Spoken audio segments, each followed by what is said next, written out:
બનાસકાંઠામાં ભાજપનો કાર્યકર સંવાદ. જિલ્લા પંચાયતની ત્રણેય બેઠકો જીતવા માટે હાકલ. બનાસકાંઠા.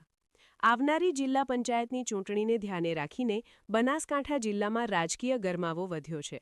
જિલ્લાના ભાજપ પ્રમુખ કીર્તિસિંહ વાઘેલાની આગેવાનીમાં દાંતીવાડા તાલુકાના પાંથાવાડા, દાંતીવાડા અને ભાખર જિલ્લા પંચાયત સીટ માટે કાર્યકર સંવાદ કાર્યક્રમનું આયોજન કરવામાં આવ્યું હતું. ધાણેરી ગામ ખાતે આવેલ ચામુંડા માતાજીના મંદિર પરિસરમાં યોજાયેલા આ કાર્યક્રમમાં મોટી સંખ્યામાં કાર્યકરો અને સંગઠનના હોદ્દેદારો ઉપસ્થિત રહ્યા હતા. કાર્યક્રમ દરમિયાન ભાજપના નેતાઓએ સરકારના વિકાસ કાર્યોને પ્રજા સુધી પહોંચાડવા પર ભાર મૂક્યો હતો.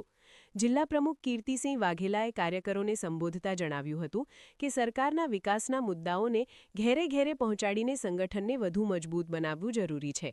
તેમણે તમામ કાર્યકરોને એકજૂથ રહીને આગામી ચૂંટણીમાં ત્રણેય જિલ્લા પંચાયત સીટ પર ભાજપના ઉમેદવારોને વિજયી બનાવવા હાકલ કરી હતી.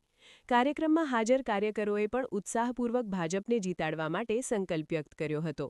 Story report Suresh Raval, Dantiwada.